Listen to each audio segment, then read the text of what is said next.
Hi అండి. ఈ వీడియోలో మీరేం చూస్తున్నారంటే, నేను తమలపాకు మొక్క పెట్టడం చూపిస్తున్నాను. ముందు వీడియోస్‌లో చాలా వరకు తమలపాకు మొక్కనే చూపిచ్చాను. ఇప్పుడైతే అది ఎలా పెట్టుకోవాలో కొమ్మ నుండి అనేది చూపిస్తాను.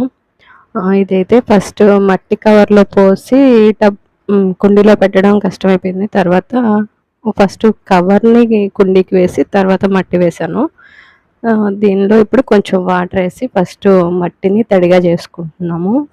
తర్వాత అంటే దానికి సరిపడా తడి వేసుకోవాలి. తర్వాత ఆల్రెడీ మనకి ఉన్న తమలపాకు మొక్కల్ని చూసుకొని దానిలో కొంచెం సరిపడా ఒక కొంత పార్ట్ వరకు కట్ చేసుకోవాలి. అది ఎలా కట్ చేసుకోవాలో నేను చూపిస్తున్నాను చూడండి.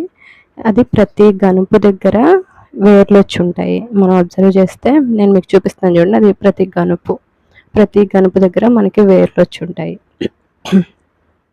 ఇప్పుడు మనం అది ఒక మూర లేదా జానంత మొక్కే తీసుకుంటున్నాను నేనైతే. అంటే ఒక 2, 3 గనుపులు ఉన్నాయి ఆ మొక్కకి. వాటిల్లో అది ఎంతవరకు కావాలో చూసుకొని ఆ గనుపుకి మధ్య కట్ చేశాను నేను, మీరు క్లియర్‌గా అబ్జర్వ్ చేస్తే. అది మనం ఇప్పుడు ఆ మట్టిలో పెట్టుకోవాలి. ఫస్ట్ ఆ కిందున్న 1, 2 ఆకులు తీసేయొచ్చు.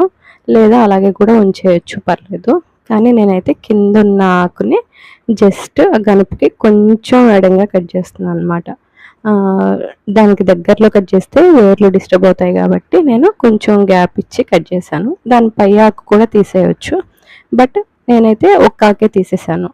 మీరు చూస్తే మనకి రెండో గనుపులు ఉన్నాయి కదా, రెండు కూడా క్లోజ్ అయ్యేలాగా మట్టి లోపలికి వెళ్ళేలాగా పెడితే, అంటే జస్ట్ ఏం లేదు, మట్టిని కొంచెం ఇట్లా అనేసి దాని లోపలికి 2 గనుపులు మట్టి లోపలికి వెళ్ళేలాగా పెట్టేసి పైన మట్టి వేసేయడమే.